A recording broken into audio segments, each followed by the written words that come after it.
अस्सलाम वालेकुम, welcome back to my channel. उम्मीद है कि आप सब ठीक होंगे। आज जो रेसिपी आपके साथ मैं शेयर करूंगी वो है लेमन का जूस, जो कि बहुत ही मज़े का बनेगा और हमारी स्किन के लिए, हमारी हेल्थ के लिए और मैदे की जलन के लिए बहुत ही बेस्ट है।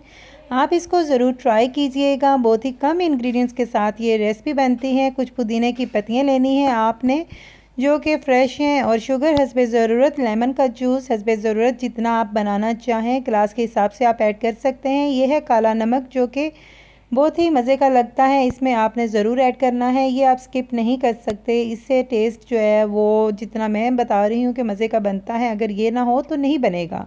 तो इस तरीके से सारी चीज़ें आप जूसर मशीन के अंदर ऐड कर लें, और ऐड करने के बाद आप इसके अंदर ठंडा पानी या आइस ऐड कर सकते हैं, जितना आप चिल करना चाहें इस तरीके से ऐड कर लें। और 2 से 3 मिनट के लिए आप अपना जूसर मशीन चला लें। उसके बाद जब तैयार हो जाए तो किसी भी गिलास में इसको आप डिश आउट कर सकते हैं। तो बहुत ही मज़े का हमारा लेमन जूस तैयार हो चुका है। आई होप आपको अच्छा लगा होगा। अच्छा लगा तो अपनी राय का इज़हार दीजिएगा, वीडियो को लाइक कर दीजिएगा, चैनल को सब्सक्राइब कर दीजिएगा, और मुझे दीजिएगा इजाज़त। अपना ढेर सारा ख्याल रखिएगा। मैं मिलूँगी आपको एक नई वीडियो के साथ। अल्लाह हाफ़िज़, टेक केयर।